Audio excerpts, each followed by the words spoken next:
बात चल रही थी अच्छा नहीं होगा तो मैं कहती चल इसलिए जब कौन सा पॉइंट आते थे शुरू करेंगे कंपनी का जितनी भी सारी करनी चाहिए वो उनसे नहीं मिलेगा वाले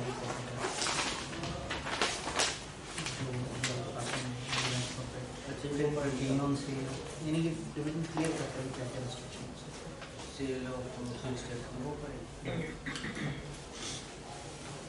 मजीद उसमें करना चाहें तो आप क्या कहते हैं डिक्लेरेशन में हमने पेमेंट करना पेमेंट को पता हो चाहे कौन वो भी बात डिक्लेयर की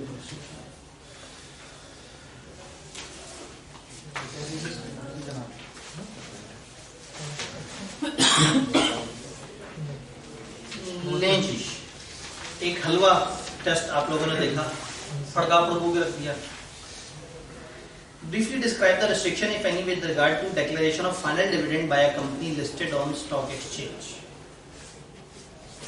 Listed company का जिक्र भी कर दिया, क्यों किया? Declaration की restriction का listed company से क्या ताल्लुक? सर वही दो बातें करनी थी ना, इमूवेबल प्रॉपर्टी वाली। हाँ, हो गया ये मैं तो बिल्कुल इमूवेबल प्रॉपर्टी वाली और अनरियलाइज्ड वाली। अभी ना लिस्टेड अलग से क्या और नंबर भी 6 हैं, एक आध नंबर भी जरा ज्यादा लग रहा है नॉर्मल से ज्यादा, तो डर के मारे थोड़ा सा लिस्टेड कंपनी की एक आध बात को कर देंगे। लिस्टेड कंपनी जो पेमेंट है वो भी इलेक्ट्रॉनिक मोड में है, तो लिख दे फाइनल डिविडेंड के 3 पॉइंट। हाँ, हालांकि सवाल ने मांगा नहीं है लेकिन नंबर थोड़ा सा डरा रहे हैं और लिस्टेड का अलग से तस्करा कर दिया तो थोड़ा सा डर। तो जब भी डर लग रहा है और ये सोच रहे हैं कि पता नहीं है एग्जाम ये कह के वो भी चाह रहा है या नहीं चाह रहा, डाउट आ गया, ज्यादा लिख देने में कोई हर्ज नहीं, आपका 1 मिनट लगेगा लेकिन आप सिक्योर जरूर हो। फाइनल डिविडेंड का पॉइंट, हाँ फाइनल डिविडेंड वाले पॉइंट में देखे ना, लिस्टेड में अलग से खास बात कहाँ है, वो एक ही खास बात है पेमेंट वाली, उसके अलावा तो पूरे चैप्टर में लिस्टेड की अलग से उन्होंने कोई बात नहीं की है। एक बात ये जरूर की है कि लिस्टेड कंपनी के शेयर बांटते हैं लेकिन वो हमारा जिक्र नहीं हो रहा, किसी और कंपनी के शेयर्स की बात हो रही है। तो जो कंपनी डिक्लेयर कर रही है उससे रिलेटेड वही 2 मेन रिस्ट्रिक्शन, अनरियलाइज्ड प्रॉफिट से नहीं दे सकते और गेन ऑन सेल से नहीं दे सकते और उसकी एक्सेप्शन वगैरह, और एहतियात एंड पे आके ये वाली बात भी लगे हाथ में। दूसरा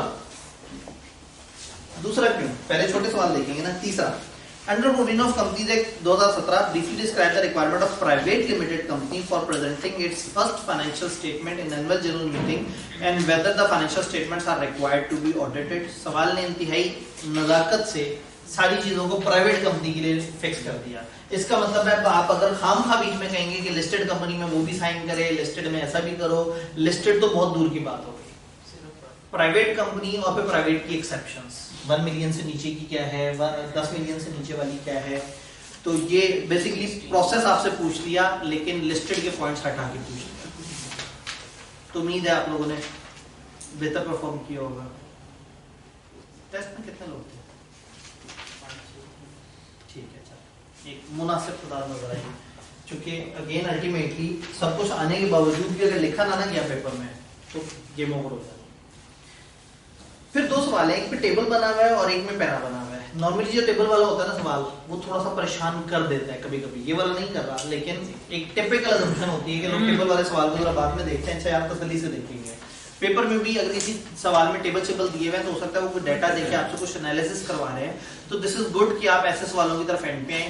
जो पहला घंटा है ना पेपर का, वो तो प्योर जो स्ट्रेट फॉरवर्ड थ्योरी वाले सवाल है वो ढूंढने में, वो 36 नंबर है, 40 नंबर है, जितने भी हैं उनमें से मैक्सिमम ले। तो ये पेपर जो पास करवाने वाले सवाल होते हैं वो ज्यादातर वही जो स्ट्रेट फॉरवर्ड सवाल होते हैं वो होते हैं, प्रोवाइडेड करते हैं। क्वेश्चन नंबर 2, बोर्ड ने रिकमेंड किया एक फाइनल डिविडेंड और फिर कंपनी को कुछ ह्यूज लॉसेस हो गए, कंपनी रिकमेंड कर चुकी थी फाइनल डिविडेंड, मतलब बोर्ड ने रिकमेंड कर दिया था लेकिन अभी मेंबर्स ने अप्रूव नहीं किया था। एजीएम हुई, कंपनी 2 ऑप्शन सोच रही है, डिविडेंड को 25% रिड्यूस कर दिया जाए या defer the payment of 75% of dividend for 6 months, या एक काम करते हैं 6 महीने बाद दे देंगे जो डिविडेंड की पेमेंट है, अनाउंस कर देते हैं लेकिन पेमेंट को 6 महीने के होल्ड कर लेते हैं। कंपनी लॉ के मुताबिक आपने बताना है दोनों ऑप्शन, रिड्यूस करने वाली ऑप्शन पहली ऑप्शन है, मेंबर्स को इख्तियार है कि डायरेक्टर की रिकमेंड की हुई चीज को फर्दर रिड्यूस करना चाहें, ओके करना चाहें या सिरे से खत्म करना चाहें, वो कर सकते हैं। डेफर नहीं कर सकते क्योंकि वंस डिक्लेयर्ड आपको पे करना होगा 15 वर्किंग डेज के अंदर। तो यहाँ भी डेफर करने वाली बात आप कहेंगे ये मुनासिब नहीं है क्योंकि हमें विद इन 15 वर्किंग डेज हमें पेमेंट करनी होती है और 6 महीने तो बहुत लंबा चौड़ा टाइम है। तो पहली ऑप्शन वाइबल है और दूसरी ऑप्शन वाइबल नहीं। अच्छा इसमें 5 नंबर कितना सर जी इसमें 5 नंबर है, कितना कुछ लिख सकते हैं 5 नंबर के लिए कितना कुछ लिख सकते हैं। काश ये मेरा बोर्ड मुझे लिखने की सही वाली इजाजत देता। चले मैं थोड़ा सा साइड पे ये यहाँ पे 2 ऑप्शन है ना, एक में रिड्यूस की बात हो रही है और एक में डेफर। ठीक है आपने कहा ऑप्शन 1। अगर बहुत ज्यादा मूड हो रहा है नंबर पूरे करने का तो आप आगे उसकी कैप्शन दे देते हैं। Option 1 reducing the dividend as per the requirement of companies act members director के रिकमेंड किए हुए डिविडेंड को ओके कर सकते हैं, कैंसिल कर सकते हैं या रिड्यूस कर सकते हैं। कर दिया। देयरफॉर मेंबर्स यहाँ पे डिविडेंड को रिड्यूस कर सकते हैं और रिड्यूस कर सकते हैं को अंडरलाइन कर दिया। फिर हेडिंग दी option number 2 defer the payment for 6 months. फिर कहा as per the requirement of companies act dividend once declared तो 15 वर्किंग डेज में पे करना होता है। देयरफॉर मेंबर्स इसको 6 महीने नहीं डेफर कर सकते क्योंकि 15 वर्किंग डेज गुजर जाएंगे। ये भी मैंने फिर कम स्टेप्स किए हैं, ये इसमें भी तीसरा स्टेप भी हो सकता था। लॉ ने ये कहा है सिचुएशन में ये हो रहा है एंड पे देयरफॉर ऐसा हो सकता है और यहाँ का लॉ ये कह रहा है सिचुएशन में ये है देयरफॉर ऐसा नहीं हो सकता। 5 नंबर से 5 नंबर तो बहुत पीछे पेनल्टी लिख दें उसकी। जी पेनल्टी लिख दें नॉन पेमेंट की। अगेन वो फिर बहुत ज्यादा ओवर है, लेकिन अगर आपके पास लिखने को है कुछ और बात याद नहीं आ रही और टाइम भी है तो मतलब नेगेटिव मार्किंग नहीं है ना, वो ये नहीं कहेंगे इसने ज्यादा लिखा है उसको -1 नंबर दे देते हैं। ज्यादा तो वो सोचेंगे यार बच्चे ने ज्यादा लिख दिया 5 नंबर थे 5 नंबर तो पूरे हो गए इसके, तो ऐसे में कम और ज्यादा में डाउट हो तो ज्यादा लिखते हैं। सवाल इसीलिए मैं बार बार कहता हूँ टेस्ट देने वाली बात प्रेजेंटेशन बहुत काउंट करती है। ये सवाल जो देखने में भाई ने कहा ये सर 5 नंबर के लिए क्या क्या लिखें और इसके अंदर ये तकरीबन 1 सफा भरा जा सकता है। यस सर और भर जाता है अगर आप इसको तोड़ना सीख लें। वो जो 3 स्टेप वाली बात है ना वो बहुत इंपॉर्टेंट है। उससे ना आप एग्जामिनर को बता देते हैं कि आपको आता है। कई दफा आपको आता है लेकिन आपकी 2-3 लाइनों में लिखी हुई बात से एग्जामिनर को नहीं पता लगता कि आपको आता है। तो उसको अच्छी तरह से बताना है। पहले बताना है कानून क्या कहता है, फिर बताना है सिचुएशन में क्या हो रहा है, फिर बताना है कि मेरा फाइनल राय क्या है। इससे मार्क्स मैक्सिमम मिलने के चांसेस बढ़ जाते हैं। सर आपने कहा कि अंडरलाइन कर दीजिए। मैंने अंडरलाइन क्यों कहा, मैंने इसलिए कहा कि मैं दूसरे स्टेप पे क्लोज कर रहा था। मैं इसी पैरा में बता रहा था कि यहाँ कंपनी ऐसा कर सकती है। नॉर्मली क्या होता है हम कहते हैं कानून में ये लिखा है कंपनी ऐसा सोच रही है, आखिर में कह देते हैं कंपनी ऐसा कर सकती है नहीं, तो वो अलग से हाईलाइट हो जाता है। अगर मैं दूसरे ही पैरा में दोनों बातें इकट्ठी कर दूं कि सिचुएशन में ऐसा हो रहा है जो कि ओके अलाउड है, तो फिर दिस इज गुड कि जो अलाउड है जो मेरा आखिरी ओपिनियन है मैं उसको एक दफा अंडरलाइन कर दूं। अंडरलाइन करने का ये मतलब नहीं होता कि हम अपनी गलती को निकाल रहे हैं। नहीं ये आपने बिल्कुल हाईलाइट हाँ मिस जज किया आपने। अंडरलाइन का मतलब है आप एक काम की चीज हाईलाइट कर रहे हैं, आप एग्जामिनर को बता रहे हैं कि ये काम की चीज मतलब अंडरलाइन कर सकते हैं। अंडरलाइन करें, डबल अंडरलाइन करें, कोई मसला नहीं। इन्वर्टेड कॉमास में डाल दें, लाइन स्पेसिंग दे दें, आप उसको एग्जामिनर को असल में ना पेपर को लिखना भी एक आर्ट है। बहुत सारे बच्चे बहुत अच्छी तैयारी नहीं होती लेकिन पेपर में साबित कर देते हैं एग्जामिनर को कि पढ़ा हुआ है। एग्जामिनर ने आप में से किसी की तैयारी नहीं देखी, उसको ये नहीं पता आप में से कौन पेपर से पिछले दिन बीमार हो गया, उसको ये नहीं पता कि इसको रट्टा अच्छा आता है किसको नहीं आता। उसने कागज पे देखना है कि आपने क्या देखा। तो कभी कभी कागज पे अच्छा प्रेजेंट करने से भी आपके नंबर बढ़ जाते हैं। तो ये सवाल जिन बच्चों को आता भी है शायद 3 से ऊपर हर कोई आराम से ना जा सके, लेकिन विद अ गुड प्रेजेंटेशन आप 5 के 5 नंबर ले सकते हैं। इवन इसमें से एक सवाल का एक पार्ट एक बच्चे को आता है और एक को दोनों आते हैं। हो सकता है दोनों बराबर नंबर ले लें, एक को अच्छी प्रेजेंटेशन आती हो, वो प्रेजेंट करके कम से कम पार्ट 1 के 2.5-3 नंबर ले लें। और एक बच्चा जिसको सारा आता था वो 1-2 पैराग्राफ में सारी चीजें खिचड़ी में जाने की कोशिश करे और फारिग हो जाए। एक बात जहन में रखिए, एग्जामिनर ये समझना जरूरी है, साइकोलॉजिकल पैटर्न एग्जामिनर का। एग्जामिनर है सीनियर चार्टर्ड अकाउंटेंट, उसको पेपर चेक करने के लिए पुराने जमाने में 500 मिला करते थे, अब के जमाने में 1000 के आसपास मिलते। उसने 1000 रुपए में पेपर चेक करना है। ये वो सीनियर चार्टर्ड अकाउंटेंट्स हैं जो अगर मार्केट में प्रैक्टिस कर रहे हों और अगर ऑडिट कर रहे हों तो इनका पर आवर 10,000, 12,000, 15,000, 20,000 का चार्ज होता है। क्लाइंट को इतनी की चार्जिंग होती है कि हमारे पार्टनर ने इतने आवर्स काम किए तो उसके 1 घंटे की अपॉर्चुनिटी कॉस्ट 20,000। आप 20,000 छोड़ रहे हैं, मैं कहता हूँ चलिए 10,000 उसकी अपॉर्चुनिटी कॉस्ट है। अगर वो 1 घंटा पेपर चेक ना करता तो वो 10,000 कमा सकता। अपॉर्चुनिटी कॉस्ट समझते हैं ना? तो उस 1 घंटे में 10,000 रुपए पूरे करने के लिए कितने पेपर चेक करने होंगे? 6 घंटे में मिनट्स कितने होते हैं? 60 पेपर। तो 60 मिनट को आप, और 60 मिनट में अगर 10 पेपर चेक करने और एक पेपर के बाद दूसरे पेपर पे शिफ्ट ओवर का टाइम है, उसमें भी 1-2 मिनट तो लग जाते होंगे। तो 10 पेपरों के 12-13 मिनट तो ये जाया हो गए। तो शायद 48 मिनट है आपके पास, अगर आप मशीन है 48 मिनट में आपने 10 पेपर चेक करने हैं। 4.8 मिनट्स, लेस देन 5 मिनट में पूरा पेपर चेक होना है। न सिर्फ चेक होना है बल्कि उसकी मार्किंग भी होनी है, नंबर भी दिए जाने हैं। तो आपको लगता है कि वो बहुत ही गहराई से आपके सवाल के पेचो खाम में उलझ के समझने की कोशिश करेगा बच्चा क्या कहना चाह रहा है। जहां नहीं समझ आई ना, जहां थोड़ा सा उलझा, क्रॉस मारेगा, आगे चल पड़ेगा, किसी ने पूछना नहीं है पलट के उससे। आप कहेंगे नहीं सर वो लिखा हुआ होता है पेपर में, रीचेकर ने रीचेक किया, रीचेकर वाला टोटल चेक करता है। और जब मेन चेकर के पास इतना टाइम नहीं था तो रीचेकर के पास इतना टाइम है कि वो गहराई में उतर के देखेगा आपने क्या लिखा है, जिसको और कम पैसे मिल रहे होंगे। भाई आपने एक पेपर की जो फीस, 3 पेपरों की भी आपने फीस भरी है, कितनी भरी है? 10,000। तो पर पेपर कितनी हुई? नहीं, इसको एवरेज निकाले ना, 3300 3400 के करीब। अब इस टोटल में उन्होंने सारे प्रोसेस चलाना है, तो चेकर को 1000 रुपए से ज्यादा देने के लिए नहीं उनके पास, तो रिव्यूअर को कितना दे देंगे? शायद 200। मैं भी कह रहा हूँ ना, शायद 200। 500 भी बहुत आगे की बात है। तो 200 पर पेपर जो लेने वाला बंदा है वो, और है वो भी सीनियर, क्या वो बहुत ही ध्यान से देखेगा? क्या बहुत ही ज्यादा आपकी अंग्रेजी, जबकि उसको पता है कि ऑलरेडी सीनियर बंदा चेक करके आ चुका है। तो इसका मतलब ये है कि एग्जामिनर के पास कम टाइम है, चेकर के पास वो एक बाबा है, उसको उलझन होती है आज के दौर के अजीबोगरीब बच्चों से जिनको पता नहीं है कि सवाल को कैसे प्रेजेंट करें। उसकी जिंदगी आसान करें, आपकी जिंदगी आसान करेगा। ये बहुत कमाल टोटका है। उसको फूल बना के दें, उसको आपका सवाल के अंदर से ना जवाब उछल उछल के ऊपर आ रहा हो। एक वो बच्चा जिसके सवाल के अंदर उसे घुसना पड़ा, उसकी अंग्रेजी में उलझा, थोड़ा सा उसने क्रॉस मारा, उलझन भी हुई, कि टाइम भी वेस्ट हुआ, मिला भी कुछ नहीं। और एक तरफ एक बच्चा हो जिसके सवाल में 3 हेडिंग्स डली हुई हो, पोर्शन बने हुए हो, और जो काम की बात है, जो ओपिनियन मांगा गया, वो अंडरलाइन होकर वो उछाल के दिया जाए।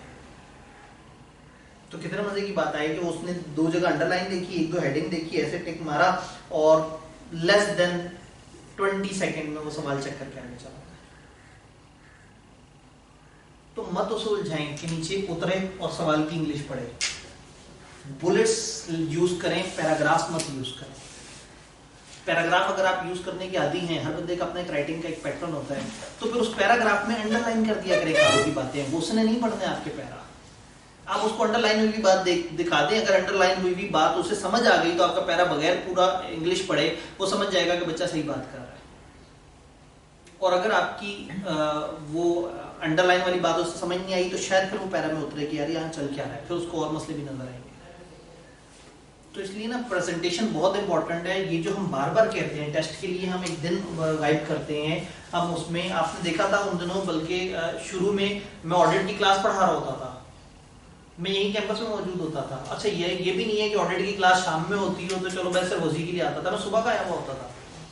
और आपकी क्लास ना पढ़ा के मुझे तकलीफ ज्यादा हो रही होती थी कि जब बैठे हुए हैं तो एक दिन ही माइनस होगा ना, कम हो जाएगा, मेरा कोर्स जल्दी कवर हो जाएगा। बट वो एक दिन फारिग रखने के पीछे एक रीजन है, एक कॉज है कि उस एक दिन आप कोशिश करें कि आप लिख के अपनी प्रैक्टिस इंप्रूव कर लें। क्योंकि मैं आपसे कहूंगा ना घर बैठ के लिखा करें, मुझे पता आप नहीं लिखेंगे, तो कम से कम हर हफ्ते आपको एक अपॉर्चुनिटी मिल जाए। जो लोग साथ साथ लिख रहे थे अब तक शायद कोई पता नहीं कितने 14-15 दफा तो उन्होंने प्रैक्टिस कर ली होनी थी, मिड टर्म वगैरह को भी मिला के, आगे भी इसी तरह से चल रहे हैं। तो कोशिश करें कि साथ साथ टेस्ट दे दें और अपनी प्रेजेंटेशन को इम्प्रूव करते जाएं। हर अगले टेस्ट में प्रेजेंटेशन थोड़ी सी और बेहतर करते हैं। मार्कर का यूज आईकेएफ ने कभी मना नहीं किया, लेकिन कभी पसंद भी नहीं किया। मार्कर शुड बी ब्लैक, और आईकेएफ के मुताबिक वो कहते हैं कि मार्कर के यूज से हमें लगता है कि बच्चे अपना टाइम वेस्ट करते हैं, तो हम नहीं चाहते कि वो मार्कर में आए। मतलब और मना भी नहीं किया, इसलिए मना नहीं किया कि अक्सर लोगों को आदत होती है मार्कर इस्तेमाल करने की, तो मार्कर मना नहीं है लेकिन पसंद भी नहीं है, मकरू है। प्रेजेंटेशन बेहतर होती है। इसमें क्या होता है, कई दफा आप अपने बॉल पॉइंट के साथ अंडरलाइन, डबल अंडरलाइनिंग की भी अलग अलग लेवल डिफाइन कर लेते हैं प्रेजेंटेशन के। तो वो चूंकि अब ये ऑनलाइन है ना जो चेकिंग है, तो ऐसा नहीं है कि आपका फिजिकल कागज स्क्रिप्ट उनके सामने स्कैन हुई हुई कॉपी जाएगी। तो स्कैन हुई हुई कॉपी में वो बहुत ज्यादा वाज़ेह खूबसूरती नहीं ऐड हो जाती मार्कर से, क्योंकि मार्कर भी ब्लैक कलर का है, लेकिन उसी कलर का मार्कर, उसी कलर का बॉल पॉइंट, तो वो बहुत ज्यादा खूबसूरत भी नहीं लग रहा होता, बल्कि वो ना और ज्यादा ब्लैक वाला तो फैल जाता है। अगर ब्लू मार्कर हो और नीचे आप ब्लैक से लिखें, या ब्लैक मार्कर और नीचे ब्लू से लिखा हो, तो फिर खूबसूरत भी लगता है।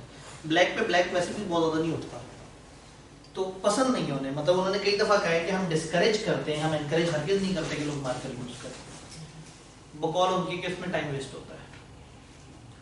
जी सर, बुलेट्स में मिनिमम और मैक्सिमम लाइंस का कुछ कोई वो नहीं, मतलब इसमें कोई देखें, मतलब कोई फ्रेमवर्क ही नहीं है ना, ये डिपेंड करता है आप बात क्या कर रहे हैं। अगर बात लंबी है तो हो सकता है 3 लाइनों में चली जाए, हो सकता है छोटी बात है आधी लाइन में खत्म हो जाए, तो इसमें कोई स्टैंडर्ड नहीं। मतलब आप डायरेक्ट रिपोर्ट के कंटेंट्स लिख रहे हैं तो कोई बुलेट तो ऐसी है कि बिल्कुल ही 6 वर्ड में खत्म हो गई, पैटर्न ऑफ शेयर होल्डिंग, और एक बुलेट ऐसी है कि all the directors that were director during that time, वो इतना लंबा जुमला है कि 3 लाइनों में चला जाएगा। सर, अगर एक्सीड कर जाए 3 से 4 लाइन तो फिर कोई वही बात है कि बहुत ज्यादा हर्ज नहीं है अगर आप सही लिख रहे हैं। ये लीगल जो पेपर है ना, इसमें एक खसूसियत होती है मैथमेटिकल मार्क्स होता है। अगर आपने पूरा लिखा है ना तो आपको पूरे नंबर मिलते हैं। और दूसरा, इसमें इंग्लिश बहुत कम देखी जाती है, यानी कि इधर ग्रामर की मिस्टेक को थोड़ा सा इग्नोर कर दिया जाता है। हाँ, जो प्योर इंग्लिश राइटिंग वाले होते हैं, जैसे BMBS हुआ करता था, अब MFA के अंदर इंग्लिश राइटिंग, ऑडिट के अंदर, तो वहां पे थोड़ा सा वो चाहते हैं कि राइटिंग भी थोड़ी सी बेहतर हो। लॉ के पेपर्स में तो सीधा सीधा मामला है कि बस नुक्ते बताए हो, पॉइंट्स बताए हो, सवाल में ये पॉइंट थे और बस खत्म कर दिया। जी और सर, ये जो 75 वाली ऑप्शन है, इसमें अगर मेंबर अप्रूव कर देते हैं तो ये वो लास्ट पॉइंट में आ सकता है कि वो कंपनी का रिपोर्ट नहीं, असल में डिफॉल्ट तो है कंपनी के डायरेक्टर्स ने जब रिकमेंड किया है तो वो किस वक्त रिकमेंड किया है, जिस वक्त चीजें बेहतर थी। लॉस कब हुआ है? बाद में। ये डिविडेंड कौन सी ईयर के प्रॉफिट का दे रहे हैं? पिछले साल। तो इसका मतलब है ये बात ही गलत है कि आज हमें नुकसान हो गया, हम पिछले साल का डिविडेंड नहीं दे रहे। पिछले साल का डिविडेंड आप अनाउंस भी कर चुके हैं। हाँ, उसको कम करना है, मेंबर्स को ये बता दें यार इसे कम कर दो, हम आपको अनाउंस कर चुके हैं लेकिन अब फंस गए। कम हो सकता है, डेफर नहीं हो सकता। जी आते हैं टेबल वाले सवाल के तरफ। OW लिमिटेड, वाह सवाल को हाईलाइट कर दिया है। ठीक है, उसामा वहीद जो है बीच में इन्होंने जो है ना सवाल को अपने नाम से कर दिया। OW लिमिटेड लिस्टेड कंपनी है with financial year from 1 July to 30 June. Discuss the time limits. Listed company और उसका ईयर एंड फाइनेंशियल ईयर 1 जुलाई से चलता है और 30 जून पे खत्म होता है। Discuss the time limits and dates it shall prepare following financial statements for the year 2019 से 20। इसका मतलब है 2019 की जुलाई 1 से स्टार्ट होने वाला, जून 30 2020 पे एंड होगा। बड़ा प्यारा सवाल है, आपकी लॉजिकल अंडरस्टैंडिंग को पूछने का। दोबारा से देख लें। Discuss the time limits and dates it shall prepare। इसका मतलब सवाल दो बातें मांग रहा है। पहले बताएं टाइम लिमिट क्या है और फिर तारीख भी निकाल के बताएं। तो कुछ ने क्या किया होगा, सिर्फ टाइम लिमिट बता दी होगी 30 दिन 60 दिन, उन्होंने अभी आधा जवाब दिया है। कुछ ने सिर्फ तारीखें लिख दी होंगी, जवाब उन्होंने भी आधा दिया है। क्योंकि सवाल ने कहा कि टाइम लिमिट्स वो करें, डिस्क्राइब करें, डिस्कस करें एंड तारीखें भी डिस्कस करें। तो जो 30 सितंबर 2019 को क्वार्टर एंड हो रहा है, ये पहला क्वार्टर है, क्वार्टर एंड होने के 30 दिनों के अंदर, ठीक है, 30 को एंड हो रहा है तो अगले 30 दिन अगले महीने की 30 तारीख पे होंगे, क्योंकि ये महीने की आखिरी तारीख है। तो ये क्या बन गया फिर 30 अक्टूबर तक इसके पहले वाले क्वार्टरली अकाउंट्स वेबसाइट पे आ जाने चाहिए। फिर आता है क्वार्टर एंडिंग 31 दिसंबर। अच्छा, क्वार्टर भी बताया हुआ और हाफ ईयर भी बताया हुआ है। अब आप क्वार्टर वाले भी लिखेंगे भाई इस वक्त क्वार्टर नहीं होता, इस वक्त हाफ ईयर होता है, तो सेकंड वाली लाइन को आप कह देंगे कि ये क्वार्टरली, इसमें कोई रिक्वायरमेंट नहीं है, इसमें हाफ ईयर की रिक्वायरमेंट है जो पार्ट 3 में दी है। तो सेकंड में आपको धोखा देने की कोशिश की है, क्योंकि क्वार्टर के नीचे ही हाफ ईयर भी बता दिया है। तो आप कह देंगे जी सेकंड क्वार्टर पे क्वार्टरली अकाउंट्स की कोई रिक्वायरमेंट नहीं है, उस पे हाफ ईयरली है। ब्रैकेट में हाफ ईयर लिखे फिर इसका वो लिख दें पूरा। अगर ब्रैकेट में हाफ ईयर लिखते हैं तो नीचे वाली लाइन में भी आपने वही लिखा होगा। अगर नीचे की लाइन गायब होती ना तो फिर तो बात समझ आती। नीचे उन्होंने हाफ ईयरली अलग से भी पूछा हुआ है, तो इसका मतलब है ये क्वार्टर में आपको धोखा देने की कोशिश की है।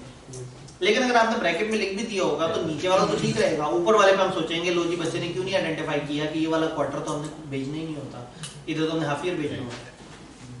तो कभी कभी एग्जामिनर जो है, अब अगेन आप मेरे से तो डिबेट कर सकते नहीं सर, वो असल में मैंने तो यूं सोचा था सर, आप भी जरा नजरें करम करें। आईकैप में एग्जामिनर तो नहीं आपके सामने ना, चेकर तो नहीं सामने, आपने जो समझना है कागज को देख के समझना कि वो क्या सोच रहे हैं, क्या चाह रहे हैं। और जहां डाउट हो पता नहीं ये तो नहीं चाह रहे, वो तो नहीं चाह रहे, एहतियातन ज्यादा बात करते हैं। आपको अगर डाउट हुआ कि क्वार्टर भी है वो भी है और आपने ब्रैकेट में भी लिख दिया, तो एक दफा ये लिख देते कि ये सेकंड क्वार्टर पे हम क्वार्टर नहीं भेजते, हम हाफ ईयर भेजते हैं, या कुछ भी ऐसा कर देते हैं कि हमें जरा थोड़ी सी खुशी होती है। लेकिन अगर आपने समझा नहीं कि हमने क्यों ये अलग से लाइन दी है, तो फिर हम भी नहीं समझेंगे कि आपने क्यों उस तरह से लिखा है। बट इसमें 5 नंबर है और 5 ही वो पॉइंट्स हैं। हाँ, तो उनको अगर सबको मैंने ये थोड़ी कहा कि उसको खाली छोड़ देना उस लाइन को, सिर्फ ये लिखना भी तो एक पॉइंट है ना कि सेकंड क्वार्टरली अकाउंट्स की कोई रिक्वायरमेंट नहीं है, रादर इस वक्त हम हाफ ईयरली की करते हैं, जो कि पॉइंट 3 में कितना खूबसूरत जुमला। हाफ ईयर एंडिंग 31 दिसंबर 2019, तो 31 दिसंबर 2019 से आगे 60 दिन काउंट होते हैं। पता नहीं आपने नोट किया है नहीं, ये खास तौर पे इस तरह का ईयर डेवलप किया कि सन 2020 एक लीप ईयर बने, तो फिर आपने 60 दिन गिनने थे, 31 दिन जनवरी के, 29 फेब के, तो हो सकता है आप में से कुछ जज्बाती होगी ये कम मार्च पे चले गए हो 28 दिनों का फरवरी काउंट करके, लेकिन फरवरी इस सवाल में 29 दिन का। सर ये तो ये नहीं 2020 देखें, ये एक this can Fairlie B assume कि हर बच्चे को ये पता होगा कि कौन से महीने में 30 दिन होते हैं और कौन से में 31। ये तो पता नहीं, ये तो पता है, जो 4 पे डिवाइड होता है वो लीप है। और जब भी फरवरी बीच में आता है तो हमेशा अलर्ट होने की जरूरत होती है कि फरवरी की कभी भी दिन वो कंफर्म नहीं है, एब्सोल्यूट नहीं है, वो चेंज हो सकते हैं। अगर यहाँ सन 2000 आपसे हमने वो एक्सपेक्ट नहीं किया, अगर यहाँ सन 2000 लिखा होता तो उसमें फरवरी के 30 दिन सुपर लीप ईयर था, 400 साल बाद आता है। ये सूरज और चांद का, ये आपको मोबाइल कैलकुलेटर कैलेंडर्स पे नजर नहीं आएगा, ये सन 2000 के फिजिकल कैलेंडर्स पे नजर आएगा। क्योंकि जो आपके डिवाइसेस वगैरह हैं ये तो प्रोग्राम हुई भी है ना हिसाब से, क्योंकि इन डिवाइसेस ने भी आउट हो जाना था। शायद Y2K आप लोगों को कुछ अंदाजा हो, ईयर 2000 एक बड़ा खतरनाक ईयर था कि उसमें सारी कैलकुलेशन आउट हो जाएंगी, क्योंकि दिनों की कैलकुलेशन आगे पीछे होने लगी है। तो मोबाइल्स वगैरह में उन्होंने फिर दिन को उस तरह से वो नहीं किया था। February was 30 days, super leap year 400 साल बाद आता है। असल में सूरज और चांद के जो आपस में वो मामला है, ये जो एक वो रेवोल्यूशन है, इसको हम कहते हैं कि ये 365 दिन 6 घंटे और कुछ सेकंड का ड्यूरेशन है। तो 365 दिन तो साल में डाल दिए, 6 घंटे जब 4 साल में पूरे होते हैं तो एक दिन फरवरी में ऐड कर देते हैं लीप ईयर का। वो जो थोड़े से सेकंड है ना वो भी तो क्यूमुलेट हो रहे हैं, तो 400 साल बाद जो फरवरी है वो सुपर लीप ईयर बन जाता है। उससे किसी का बर्थडे हो तो फिर बेचारा 400 साल पर तो अगेन 30 दिन जो है वो उसमें, लेकिन कहने का मतलब है कि हम देखें हम उतनी गहराई में नहीं गए, हम एक कॉमन वाली बात की तरफ गए जो कि बहुत ज्यादा लोगों को पता है। तो ये तो हमारी इतनी तो चलाकी आपको जो है ना पता है। और जब भी 60 दिनों की कैलकुलेशन किसी वक्त करवानी हो ना, तो मेरा हमेशा, मुझे जो महीना सबसे पसंद है ना वो है जुलाई, क्योंकि जुलाई भी 31 का है, अगस्त भी 31 का है। बच्चे ठकाठक 60 ऐड करेंगे, 2 महीने आगे जाके उस तारीख पे जाके खड़े हो जाएंगे और कहेंगे लो जी मैं 60 दिन आगे आ गया। फिर हम उन्हें एग्जामिनर कमेंट में कहेंगे कि बच्चों ने इस चीज को समझा ही नहीं कि जुलाई में भी 31 दिन होते हैं और अगस्त में भी। तो जब भी दिनों को गिनना हो ना, और अगेन पता है शर्माने की जरूरत नहीं है, पेपर में बहुत ज्यादा कंफ्यूज हो रहे हैं, उंगलियों पे गिनना शुरू करते हैं, कोई मसला नहीं। किसी ने उस टाइम पे ये नहीं देखना कि आपकी इज्जत कम हो गई उंगलियों पे गिनने से या इस तरह से। अगर आप उस एक नंबर को लेने के लिए उंगलियों पे गिन रहे हैं तो कोई मसला नहीं है, कोई पता नहीं वो एक नंबर आपको पास होने की तरफ ले जाए। खैर, तो ये 29 फरवरी। क्वार्टर जो 31 मार्च 2020 को एंड हो रहा है, इसके 30 दिन 30 और जून 30 2020 को जो पूरा ईयर एंड हो रहा है, अच्छा मेरे हाथ में एक कागज उस पर 180 दिन लिखा है, तो खैर वो भाई ने शायद वो कैलकुलेशन जो है ना वो 6 से मल्टीप्लाई कर दी, तो 120 दिन 28 अक्टूबर को होते हैं। आप लोगों ने कैलकुलेट करके देख लिया। तो ये एक प्यारा सा सवाल था। एमसीक्यू तो आपको पता है कि ये तो आप कैलकुलेट लेते हैं और उसका सीधा सीधा जवाब होता है। किसका था सर एक दफा 8th MCQ. Financial statement of a single member company shall be signed by chief executive, one director, chief executive and one director, chief executive and two director। जो उसका सोल डायरेक्टर है वो साइन करेगा। और इसमें था कि चीफ एग्जीक्यूटिव और वन डायरेक्टर, ये नहीं हो सकता। नहीं, असल में किताब में बड़ा क्लियर कट लिखा है कि फाइनेंशियल स्टेटमेंट उसके shall be signed by the sole director. किताब से हम नहीं लड़ सकते क्योंकि उसका चीफ एग्जीक्यूटिव भी वही सोल डायरेक्टर। चूज तो मैंने वन डायरेक्टर ही किया था, बस कंफ्यूजन थी। बस वो ठीक है जी। ये कागज आपका हुआ, किसका था ये कागज? मुझे एक और ही मिला। एक और कागज, ये कौन सा है? नहीं वो उसने दे दिया लगा। अच्छा ठीक है, नहीं लेकिन इस पे आपने वो वाली बात लिखी हुई, उस 180 को क्रॉस करके 120 कर दिया। वो आप ज्यादा जज्बाती हो गए। ये उसकी कैलकुलेशन उससे नहीं करनी थी, वहां से करनी थी, वो जो हम लोगों ने महीने। अच्छा जी, आप लोगों ने आखिरी दिन बड़ी मजे की बातें पढ़ी। हम लोगों ने पढ़ा कंसोलिडेटेड अकाउंट्स और फिर हम लोगों ने पढ़ी एक एनुअल रिटर्न। वक्त कम था तो हम लोग डायरेक्ट रिपोर्ट हमने नहीं पढ़ी थी। मुझे बताइए, बल्कि मुझे क्या बताइए, पहले मैं आपसे पूछता हूँ सवाल, कंसोलिडेटेड फाइनेंशियल स्टेटमेंट किसे कहते हैं, क्या चीज है? सर ये अगर आपकी सब्सिडीज हो और मतलब फाइनेंशियल स्टेटमेंट प्रेजेंट करनी हो। ठीक है, अगर आपकी सब्सिडीज भी हो तो वो जो एक पूरे ग्रुप की जो चीज बनाते हैं उसे इसको ग्रुप भी कहते हैं और कंसोलिडेटेड फाइनेंशियल स्टेटमेंट भी कहते हैं, जिसमें आप अपनी ही नहीं, अपनी प्लस अपनी सब्सिडीज की भी अकाउंट्स जोड़ के दिखाते हैं। ठीक है, किसने बनाने होते हैं कंसोलिडेटेड फाइनेंशियल स्टेटमेंट्स? पेरेंट ने। हर वो कंपनी जो होल्डिंग कहलाती है ना उसमें, और कोई भी कंपनी किसी दूसरे की होल्डिंग सिर्फ और सिर्फ तब हो सकती है जब कोई दूसरी ऐसी जरूर मौजूद हो जो उसकी सब्सिडरी कहला सके। कंसोलिडेटेड फाइनेंशियल स्टेटमेंट्स का ईयर एंड क्या होगा? कंसोलिडेटेड फाइनेंशियल स्टेटमेंट किस ईयर एंड की बनाएंगे? होल्डिंग का लिए जो होल्डिंग का ईयर एंड है उसी ईयर एंड की कंसोलिडेटेड फाइनेंशियल स्टेटमेंट भी बनेगी। अगर दोनों का ईयर एंड सेम हो तो फिर क्या करेंगे? कुछ भी नहीं, बस उनके 12 महीने का अकाउंट पकड़ेंगे, अपने 12 महीने का अकाउंट पकड़ेंगे और कंसोलिडेट कर देंगे। किन रूल्स को फॉलो करते हुए कंसोलिडेट करेंगे? एब्सेंट किन रूल्स को फॉलो करते हुए? 30 डेज। नहीं वो तो वहाँ पे मतलब कंसोलिडेट करते हुए कौन से अकाउंटिंग के रूल यूज वगैरह जो से फोर्थ स्केड्यूल के फोर्थ स्केड्यूल और जो इंटरनेशनल स्टैंडर्ड्स हैं उनको हम फॉलो करते हुए इनको कंसोलिडेट कर देंगे। तो IFRS और फोर्थ स्केड्यूल इसके मुताबिक कंसोलिडेट कर देंगे। अगर दोनों के ईयर एंड में कितने दिन से ज्यादा का फासला हो तो फिर हमें कुछ और वर्किंग करनी पड़ेगी। 90 डेज से ज्यादा का फासला हो। वो वाले भाई पीछे की तरफ मुड़ के देखना है या आगे की तरफ देखना है फासला? पीछे की तरफ। होल्डिंग कंपनी अपने ईयर एंड से पीछे की तरफ मुड़ के देखेगी। अगर उसकी सब्सिडरी का ईयर एंड इसके ईयर एंड से कम 90 दिन बाद हो तो फिर इन्हें कुछ करना पड़ेगा। क्या करना पड़ेगा? Interim closing. यहां तक बात आ गई है तो आप तो बता, इंटरम क्लोजिंग करेगी सब्सिडरी कंपनी अपने उस दरमियाने पीरियड के अकाउंट्स बनाएगी और वो अकाउंट्स बना के इन लोगों के हवाले कर दिए जाएंगे।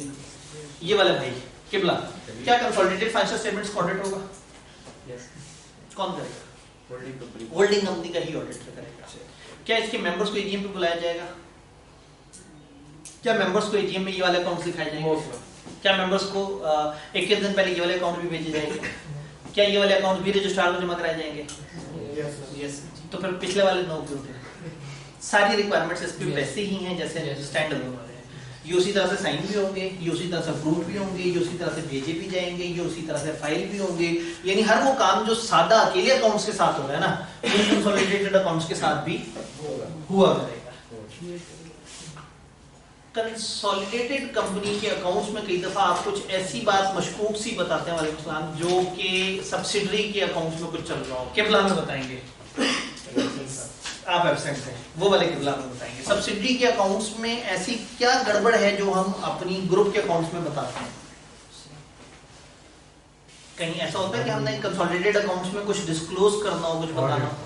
अगर ऑडिटर सब्सिडरी पे कोई कीचड़ उछाल गया उस पर कोई क्वालिफिकेशन एतराज लगा गया, कोई नोट या सेविंग कोई कि अच्छा ये ध्यान से पढ़ लेना वो, तो अगर उनका ऑडिटर कोई उनके ऊपर कोई एतराज लगा के गया है, कोई वाजे करके गया है, कोई चीज हाईलाइट करके गया है, तो दिस इज आवर ड्यूटी कि हम अपने पूरे ग्रुप के फाइनेंशियल स्टेटमेंट में वो चीज दिखाएं।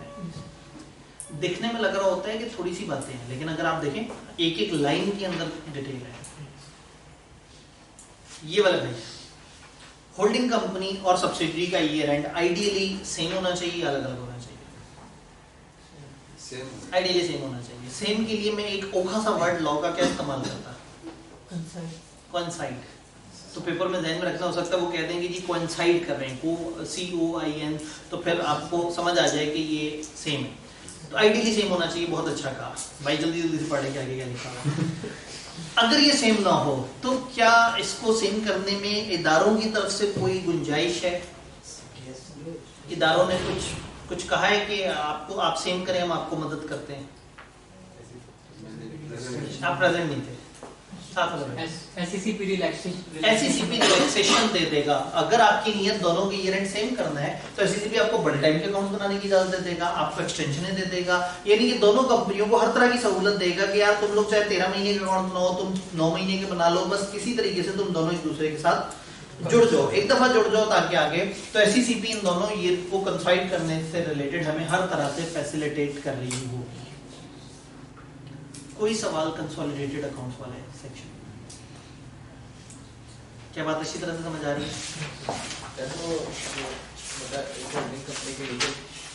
एक कंपनी है, उसकी एक होल्डिंग कंपनी है, उस होल्डिंग कंपनी की एक होल्डिंग कंपनी। बिल्कुल सही होगा। तो सबसे ऊपर वाली बनाएगी, सबसे ऊपर वाली भी बनाएगी, उससे नीचे वाली भी, चूंकि होल्डिंग कंपनी तो है वो अपने से नीचे वालों की बनाएगी, और उससे नीचे वाली अपने से नीचे की बनाएगी। सॉरी ग्रुप एक नहीं बनेगी, वो तो उसका ग्रुप वो था ना, सबसे ऊपर वाली का, फिर नीचे वाले का अपना एक ग्रुप भी है ना। तो हर कंपनी जो होल्डिंग की डेफिनेशन में है उसने अपने ग्रुप के अकाउंट जरूर बनाने, जो होल्डिंग की डेफिनेशन है। जी वो कंबाइंड कंसोलिडेट उठा सकती है जो नीचे वाली है? जी, जो नीचे वाली है वो ऊपर वाले अकाउंट नहीं उठाएगी, वो अपना ग्रुप बताएगी कि वो उसके कंट्रोल में कितने आ रहे हैं। बेसिकली आप अपने शेयर होल्डर्स को क्या दिखा रहे हैं, हमारी वर्थ क्या है, और वो जो पूरा ग्रुप जिसको हम कंट्रोल कर रहे हैं उसकी कंबाइंड वर्थ कितनी है। तो जिसको आप कंट्रोल कर रहे हैं वो आप और आपके नीचे वाले इदारे हैं, आपके ऊपर वाले इदारे नहीं है। तो इसीलिए हमने कहा सब्सिडी को कंसोलिडेट करो अपने साथ, हमने ये नहीं कहा कि होल्डिंग को अपने साथ कंसोलिडेट करो। मैं कह रहा हूं जो नीचे जो सब्सिडी की सब्सिडी है जी जी वो उसकी होल्डिंग होगी दूसरे वाली की। जी, मतलब सब्सिडी का अगर रूल है तो जो दरमियान में कंपनी है वो होल्डिंग होगी सबसे नीचे वाले की। एक सबसे ऊपर होल्डिंग कंपनी है, उसने ग्रुप अकाउंट्स बनाए, उसके नीचे थी एक सब्सिडी और उसके नीचे एक और सब्सिडी थी। सबसे ऊपर वाली ने पूरा बनाया अपने और अपनी नीचे की दोनों सब्सिडी, दरमियान वाली की सिर्फ एक सब्सिडी है उससे नीचे, तो दरमियान वाली अपने और अपने से नीचे वाली कंपनी के बनाएगी। और जो सबसे नीचे वाली कंपनी है चूंकि वो होल्डिंग नहीं है तो वो कुछ नहीं, तो अपना इंटरनल क्लोजिंग देगी। हाँ, मतलब उसने ज्यादा से ज्यादा अपने इंटरम क्लोजिंग वाली चीजें उठा के उन दोनों कंपनियों को प्रोवाइड करनी, और सबका दोनों का ईयर भी अलग अलग है। जी सर ये पॉइंट है, SECP may on application of a holding company that in relation to any subsidiary provisions of this section shall not apply to such extent as may be specified in the ठीक है। SECP को अगर आप apply करते हैं और SECP से कहते हैं कि हमारी वो वाली सब्सिडी में ना ये वाले रूल्स हम फॉलो नहीं कर सकेंगे, वो वाली सब्सिडी मुल्क से बाहर है, उसके इंटरम अकाउंट्स हम तक पहुंचने में टाइम लग जाता है, उनके अभी अकाउंट्स चल रहे हैं, अभी उनका ऑडिट हो रहा है, तो अगर कोई कंपनी SECP को अप्लाई करके कुछ रिलैक्सेशन मांगना चाहे इस सेक्शन में, तो वो अपनी किसी ना किसी एक आध सब्सिडी को बता के उसमें रिलैक्सेशन मांग सकती है। यानी उस वक्त भी उन्होंने कहा है कि जिस सब्सिडी में मसला बस उसकी रिलैक्सेशन ले सकते हैं। जी जो सब्सिडी के अकाउंट्स होंगे वो भी ऑथेंटिकेट होते हैं? जी, सब्सिडी के अकाउंट्स क्या वो ऑथेंटिकेट होंगे? जब सब्सिडी अपना ईयर एंड कर रही होगी, जो अपनी सारी काम कर रही होगी, तो वो ऑथेंटिकेशन होगी। जो इंटरम अकाउंट्स है सवाल उस पर खामोश है। किताब हाँ, मतलब हमें किताब जो है उसके बारे में हमें कुछ नहीं बता रही, जब कुछ नहीं बता रही तो स्कूल से अगेन मैंने शायद आपको बताने की कोशिश की हो, ये जो इंटरम अकाउंट है ना, इनका रिव्यू करना चाहता है सब्सिडी कंपनी। इसको होल्डिंग को ऐसे नहीं भेज देती, पहले इसका एक वो छोटा सा रिव्यू करवाते हैं, फिर वो रिव्यू हुए भेजते हैं, तो उससे वो वाला जो खतरा है ना वो खत्म हो जाता है। क्योंकि ऑथेंटिकेट में तो हम कहते हैं ना कि वो डायरेक्ट, हाँ, बड़े लोग साइन करें। हाँ, तो इंटरम में वो वाली चीज किताब ने मैंने बताई। जी, कंसोलिडेटेड अकाउंट्स। सर ये कंसोलिडेटेड अकाउंट होल्डिंग बनाएगी ना सब्सिडी की? बिल्कुल होल्डिंग। मगर सर यहाँ पे कहा हुआ है कि जो होल्डिंग का ऑडिटर है वो वहाँ पे रिपोर्ट करेगा, जब बनाई उसने पे रिपोर्ट करने का क्या फायदा? क्या मतलब? ऑडिटर नहीं बनाता ना अकाउंट्स, अकाउंट्स कंपनी के बड़े बनाते हैं अकाउंट्स वाले, फिर कंपनी के बहुत बड़े उसको साइन करते हैं, डायरेक्टर, सीएफओ, चीफ एग्जीक्यूटिव, ये लोग साइन करते हैं। ऑडिटर एक बाहर से आया हुआ बंदा होता है जो चेक करता है कि वो अकाउंट सही बने हैं। तो ये थोड़ा सा तो वैसे उसकी ड्यूटी है वो तो। हाँ, मतलब उसकी ड्यूटी तो जिस कंपनी के अकाउंट चेक करने की थी वो थी, लेकिन ये एक एडिशनल ड्यूटी आ गई कि चूंकि इस कंपनी के नीचे एक और कंपनी थी तो वो वाली कंपनी अब एक और बड़े अकाउंट भी बनाएगी और ये वाले भाई साहब ने उसका भी ऑडिट करना है और ये इतने अच्छे नहीं है, ये उसके पैसे अलग से लेंगे, वो अलग असाइनमेंट है जी। Consolidated accounts, all clear? फिर आपने पढ़ी एनुअल रिटर्न। एनुअल रिटर्न साल में कितनी दफा जमा करानी होती है? एक दफा, क्योंकि एनुअल रिटर्न है। एनुअल का मतलब ये है कि सालाना है, अगर क्वार्टरली होता तो फिर हम उसको 3-4 दफा सोचते हैं। तो बिल्कुल सही हमने कहा, एनुअल रिटर्न साल में एक दफा है। एनुअल रिटर्न में क्या होता है? बड़ा मुश्किल सवाल है। क्या होता है एनुअल रिटर्न?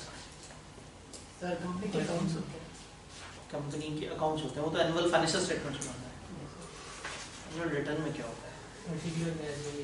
एनुअल रिटर्न, ये इस लेन में सबसे एंड पे जो भाई बैठे हुए कॉर्नर पे बताइए, आप कल नहीं आए थे? आए थे। क्या होता है एनुअल रिटर्न में? किसी को तो याद होगा कि लंबी सी लिस्ट होगी, बट एज में भी प्रेस्क्राइब जो बता दी जाएंगे, इसमें प्रेस्क्राइब पर्टिकुलर्स होते हैं। इसमें फॉर्म होता है, फॉर्म ए, फॉर्म बी। हमारी किताब ज्यादा गहराई में नहीं उतरी, तो कंपनी हैविंग शेयर कैपिटल या company not having share capital, दोनों का अपना अपना एक फॉर्मेट होता है जिसपे इन्होंने अपनी कुछ चीजें बतानी होती हैं। किताब में नहीं लिखा, लेकिन मैंने जबानी जरूर बताया था। याद है किसी को? मैं जबानी कुछ बताया था कि इसमें होता है मेंबर्स की लिस्ट होती है, मेंबर्स की डिटेल होती है, और कंपनी की कुछ मेजर एक्टिविटीज, कंपनी का शेयर कैपिटल, ऑथराइज कितना है, पेडअप कितना है, कंपनी का सेक्रेटरी कौन है, कंपनी का ऑडिटर कौन है, कंपनी के डायरेक्टर्स कौन है, कंपनी का रजिस्टर्ड ऑफिस किधर है, कंपनी के सालाना कमाई, ये हम सालाना बेसिस पे भेजते हैं। क्या किसी साल हम बगैर भेजे भी काम चला सकते हैं? अगर वो सेम है, अगर सेम है, अगर तो पूरा साल गुजरने के बाद अगले साल वही ऑडिटर है, वही सारा कुछ है, सारी चीजें वही हैं और मेंबर्स भी सारे वही हैं, तो फिर आपको दोबारा भेजने की जरूरत नहीं है, बस खामोश हो जाए, इन्फॉर्म कर दें कि जी इसमें कोई चेंज नहीं है। क्या कभी ऐसा होगा कि आप इन्फॉर्म भी नहीं करेंगे? अगर एक छोटी प्राइवेट कंपनी है तो वहाँ इन्फॉर्म करने की भी जरूरत नहीं है। इन्होंने कहा 3 मिलियन से छोटी प्राइवेट या एसएनसी जो कंपनी है उसको तो इवन ये भी नहीं बताना कि चेंज नहीं है, इन्फॉर्म भी नहीं करना। इसमें जितने भी पर्टिकुलर डलेंगे वो एक खास डेट तक अपडेटेड होंगे। किबला कौन सी डेट तक अपडेटेड होंगे? 1 साल तक अपडेटेड। 1 साल गुजरने के बाद होता है ना कि फलाना गोशवारे जमा कराएं जो फलाना तारीख तक की चीजें बता रहे हैं, तो इस पे कौन सी तारीख तक की अपडेटेड इंफॉर्मेशन आ रही होगी? पिछले 10 ईयर। नहीं, सवाल देखिए, टैक्स वाले कहते हैं कि हमें टैक्स की रिटर्न जमा कराएं, रिटर्न वो कहते हैं सितंबर में जमा कराएं, लेकिन वो कहते हैं 30 जून तक के आपके जो मामलात हैं वो इसमें नजर आने चाहिए। तो इसका मतलब है 30 जून तक की चीजें हमने उसमें एज एट 30 जून जो होता है। कंपनियों के एनुअल अकाउंट्स वो भी ज्यादातर 30 जून तक अपडेटेड होते हैं। तो ये जो एनुअल रिटर्न है ये किस दिन तक की अपडेटेड होगी? Last date of plan. हाँ जी, वो वाले भाई आप आए थे कल से मुराद लास्ट वर्किंग डे, तो क्या किस दिन तक की अपडेटेड इंफॉर्मेशन आनी चाहिए? एजीएम, जो एजीएम वाला दिन है उस दिन तक की अपडेटेड इंफॉर्मेशन होनी चाहिए।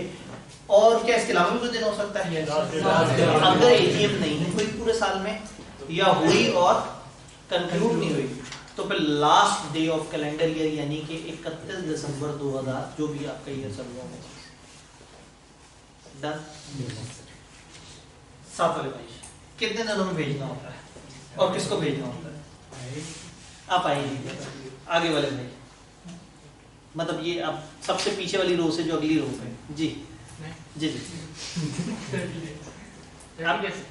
30 डेज सबके लिए, लिस्टेड के लिए ज्यादा कितने दिनों की गुंजाइश है? 45 डेज तक जा सकते हैं, 15 दिन मजीद मिल सकते हैं लिस्टेड को।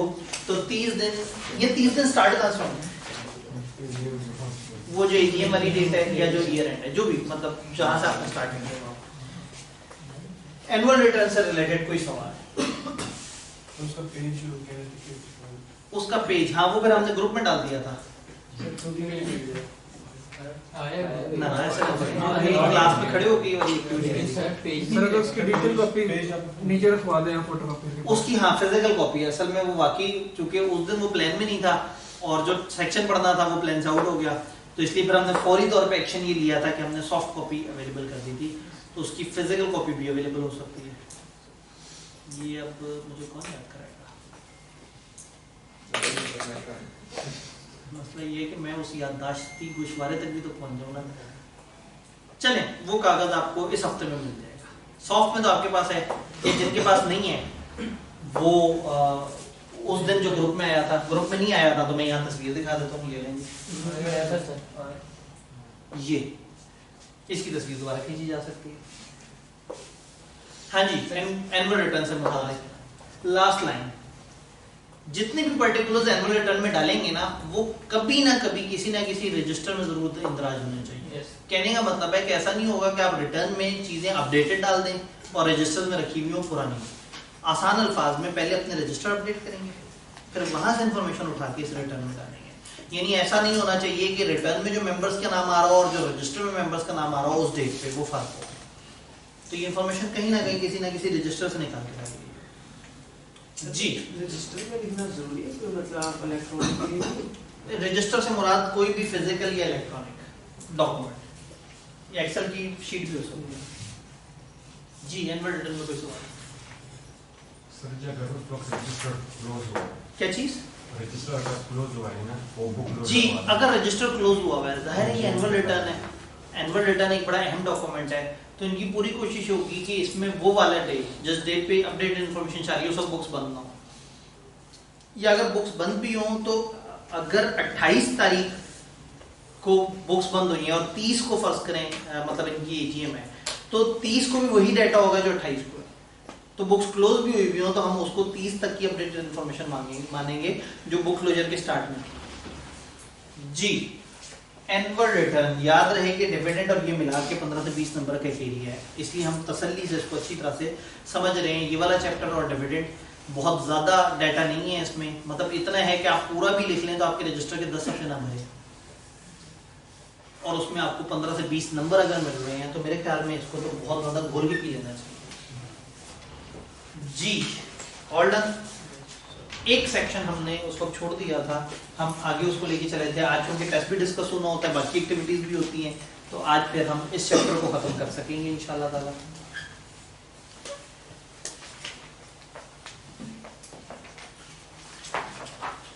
डायरेक्टर रिपोर्ट ईयर एंड पे जो मेंबर्स को भेजे जाते हैं वो फाइनेंशियल स्टेटमेंट्स हैं, और फाइनेंशियल स्टेटमेंट के साथ ऑडिटर की रिपोर्ट भी है। फिर एक तीसरी चीज भी आपने भेजनी होती है director.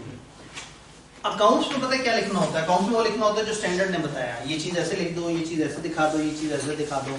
Audit of the report में वो लिखता है जो ऑडिटर की मर्जी होती है। तो डायरेक्टर बेचारे ये सोचते हैं कि हम मेंबर से कैसे खिताब करें, हम मेंबर से कैसे कम्युनिकेट करें। तो director report is the thing जो इस चीज के लिए है कि जब आप अगर मेंबर से कोई बात करना चाहते हैं, आप मेंबर को पूरे साल के बारे में कुछ बताना चाहते हैं, तो आप एक डायरेक्टर रिपोर्ट बनाएं और उसमें सारी बातें बता दें। ये रिपोर्ट जरा ओपन सी रिपोर्ट होती है, इसमें जो मर्जी लिखना चाहें लिख सकते हैं। कुछ चीजें लॉ ने कह दी ये लाजमी डालो, बाकी चीजें उन्होंने आपको खुला छोड़ दिया कि आपकी मर्जी है, आप इसके अंदर जो मर्जी लिखें।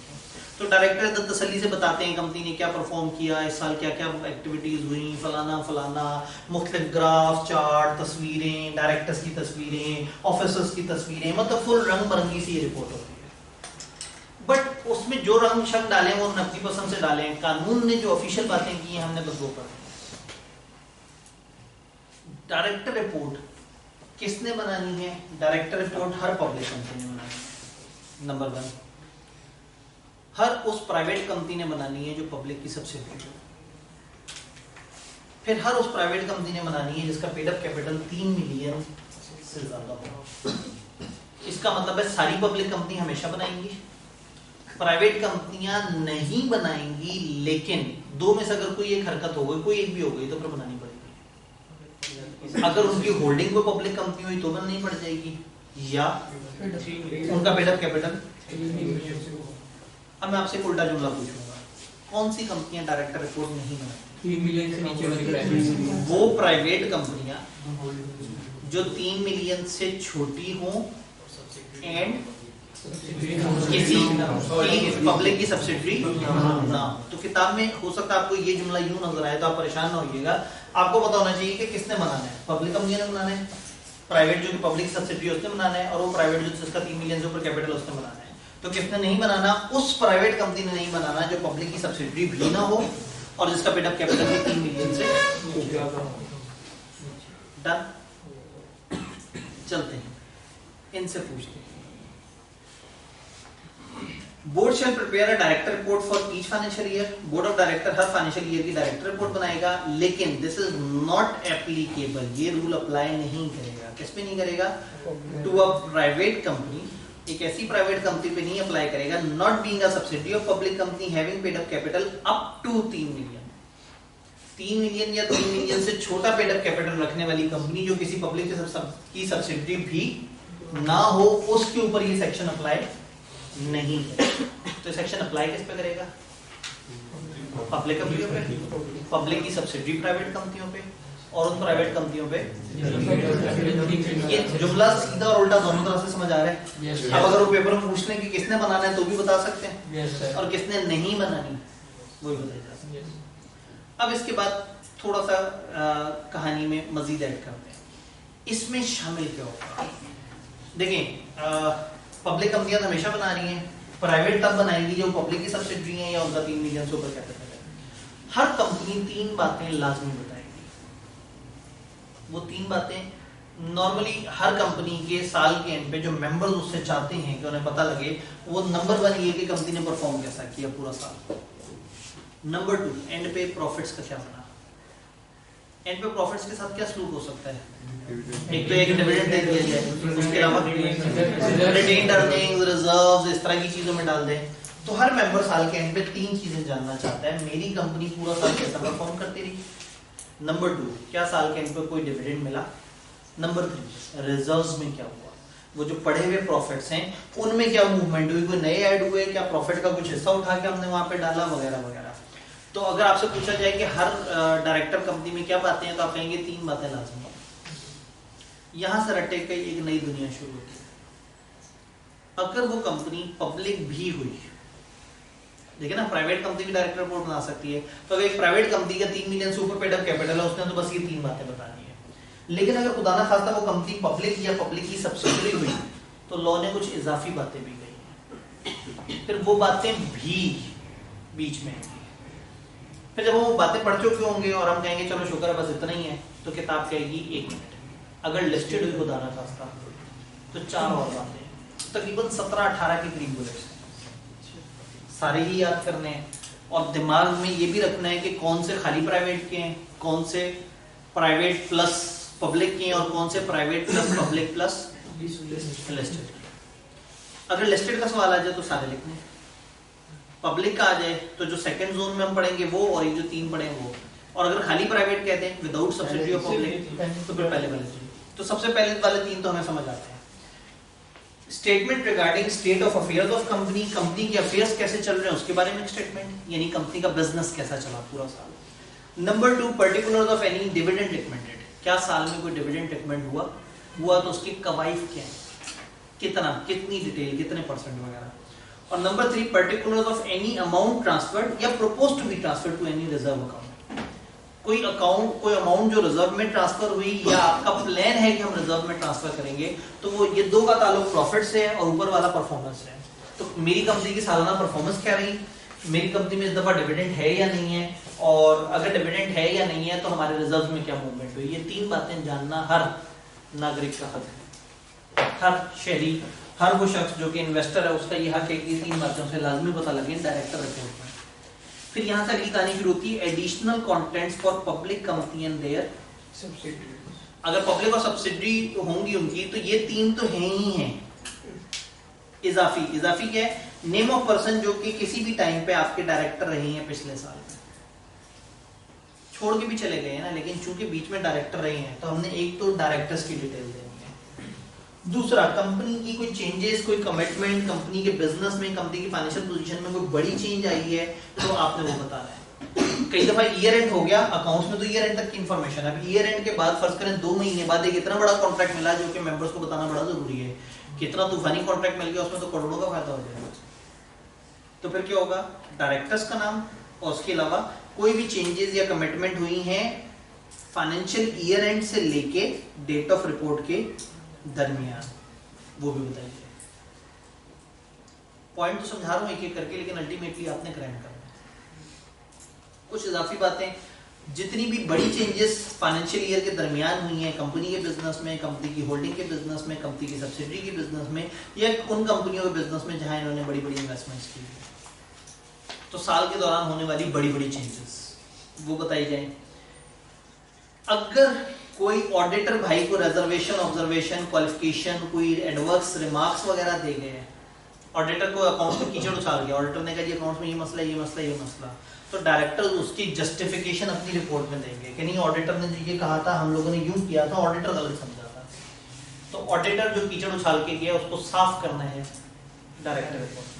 उसने अपनी नहीं, एक्सटर्नल ऑडिटर, उसने अपनी रिपोर्ट में हमारे ऊपर कीचड़ उछाली, हम अपनी रिपोर्ट में उसको साफ करने की कोशिश करेंगे। तो जो ऑडिटर की रिजर्वेशन, ऑब्जर्वेशन, क्वालिफिकेशन या एडवर्स रिमार्क्स थे, हम उसके ऊपर बात करेंगे कि वैसा नहीं था। देन ईपीएस बतानी है, अर्निंग पर शेयर। आपने सक्सेस ने तो इसका स्टैंडर्ड भी पढ़ लिया हो शायद। यस ईपीएस अब कहाँ है, कौन से उसमें? R1 नहीं मतलब वो तो मुझे पता है FR1 में, FR2 में, क्योंकि ये बार बार बदलता रहता है ना, समझ नहीं आती ईपीएस किस लेवल का टॉपिक है। कभी R1 में डालते हैं, कभी R2 में। तो ईपीएस अर्निंग पर शेयर तो आप लोगों को तो नहीं पढ़ा होगा ये, पढ़ लिया।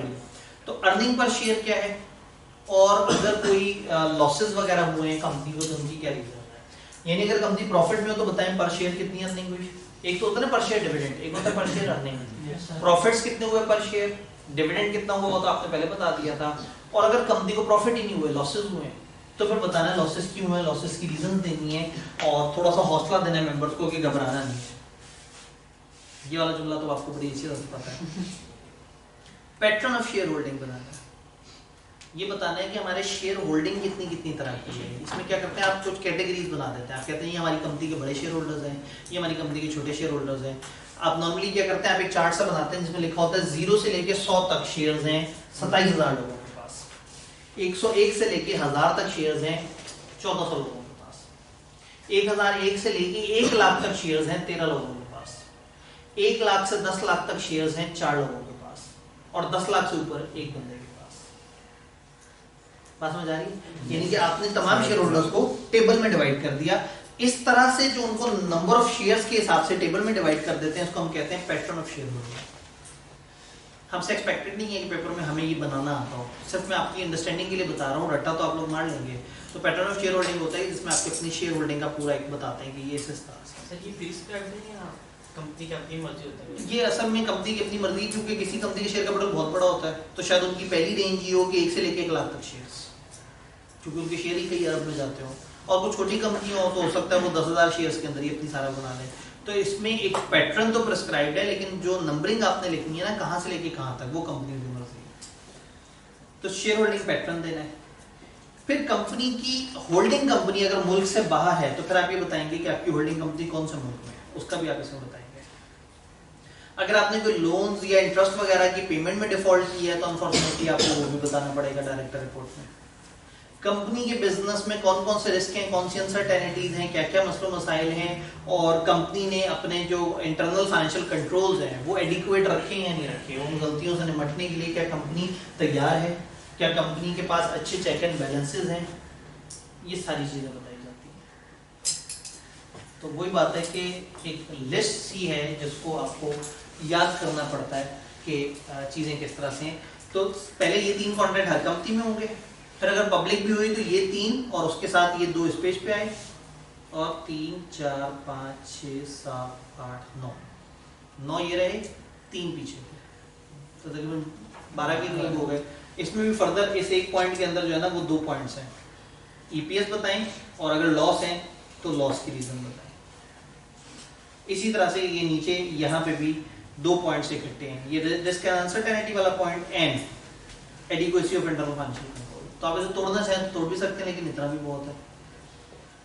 खुदा ना खास्ता अगर लिस्टेड कंपनी हुई तो एडिशनल कंटेंट क्या होंगे? Business review of listed company, 4 आप और इजाफी बातें बताएंगे। कंपनी के मेन ट्रेंड्स क्या चल रहे हैं, कंपनी की डेवलपमेंट, परफॉर्मेंस एंड पोजीशन। उन्हीं तो ग्राफ चार्ट बने हुए होते हैं कि कंपनी पिछले 5 साल से ऐसे ग्रो कर रही है, कंपनी मार्केट इतना शेयर ले चुकी है, फलाना ऐसे हो गया, फलाना ऐसे हो गया। तो कंपनी के जो ट्रेंड्स हैं वो यहाँ पे आएंगे। नंबर 2, कंपनी के बिजनेस ने एनवायरनमेंट को कितना डैमेज किया। कंपनी के बिजनेस की वजह से एनवायरनमेंट डैमेज तो नहीं हुई, आपने कुछ दरख्तों को तो नहीं काट दिया, आपने कहीं अपने एनवायरनमेंट को नुकसान तो नहीं पहुंचाया, आपकी फैक्ट्री से निकलने वाले धुएं ने तो नहीं नुकसान पहुंचाया। तो अगेन आप बेसिकली बताते हैं कि एनवायरनमेंट के ऊपर आपका क्या इम्पैक्ट है। सस्टेनेबिलिटी रिपोर्टिंग ये कॉन्सेप्ट हुआ करता था पहले कॉस्ट में, वो उन्होंने खत्म कर दिया, आप उसके बारे में बताएंगे। देन कॉर्पोरेट सोशल रिस्पॉन्सिबिलिटी, इदारे की समाजी जिम्मेदारियां। क्या आपने इस इलाके में कोई स्कूल खोला? क्या आप अपने वर्कर्स के साथ बहुत अच्छा चलते हैं? क्या आप डिसेंट प्रॉफिट कमाते हैं? क्या आप अनएथिकल तो नहीं है? क्या आप अपने इर्द गिर्द की समाज, सोसाइटी, उसकी केयर करते हैं? ये सारी शशके मशके वाली बात है। तो लिस्टेड कंपनी ने सारी बातें कर दी, अब जरा शशके वाली बातें हों कि हम एनवायरनमेंट फ्रेंडली हैं, हम कॉर्पोरेट सोशल रिस्पॉन्सिबिलिटी अदा करते हैं, हमने कोई दरख्तों का कत्ल नहीं किया, हम तो कागज़ ही नहीं इस्तेमाल करते, हम तो ऑनलाइन करते हैं ट्रांजैक्शन ताकि कागज़ ही ना इस्तेमाल हो। हमारे तो डायरेक्टर एक जगह से दूसरी जगह सफ़र करते हुए भी सोचते हैं कि पेट्रोल कंज्यूम होगा, पेट्रोल से धुआं निकलेगा, धुएं से एनवायरनमेंट डैमेज होगी। हम लोग तो स्काइप के ऊपर मीटिंग कर लेते हैं, हम तो जूम के ऊपर मीटिंग कर लेते हैं। तो अक्सर आप देखेंगे तो ऐसी ही बातें लिखी होती हैं। तो ये चीज। Then directors responsibility for adequacy of internal financial control as be specified. वो जो पीछे हमने कहा था वो वाली चीज यहाँ पे दोबारा रिपीट हो रही है और इस दफा डायरेक्टर की रिस्पॉन्सिबिलिटी के हिसाब से। तो ये डायरेक्टर रिपोर्ट में लिस्टेड कंपनी में इजाफी बातें हैं। तो लिस्टेड कंपनी में ये 4, पीछे वाले 9 और उससे पीछे वाले 3। अगर पब्लिक का सवाल आ जाए तो पीछे वाले 9 और उससे पीछे वाले 3, और खाली प्राइवेट का आ जाए तो सबसे शुरू वाले 3। और आपको जान के खुशी होगी कि आपने सबसे ज्यादा दफा लिस्टेड कंपनी के कंटेंट पूछे, यानी कि उन्होंने हमेशा रट्टे को ज्यादा फोकियत दी। और अब तो 15 से 20 नंबर का अगर एरिया है ये 2 चैप्टर्स, तो फिर मेरे ख्याल में इस रट्टे पे शर्माना भी नहीं चाहिए। इसको अच्छी तरह से याद करना है। साइन कौन करेगा?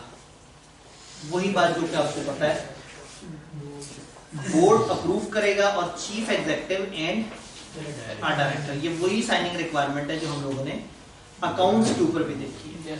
ये स्टेटमेंट ऑफ कंप्लायंस यहाँ लिखा हुआ है, ये क्या चीज है स्टेटमेंट ऑफ कंप्लायंस? कुछ कंपनियों को एससीसीपी ये कह सकता है कि आप डायरेक्टर रिपोर्ट के साथ एक इजाफी स्टेटमेंट बनाएंगे जिसका नाम होगा स्टेटमेंट ऑफ कंप्लायंस। ये कौन बनाएगा? एससीसीपी बताएगा।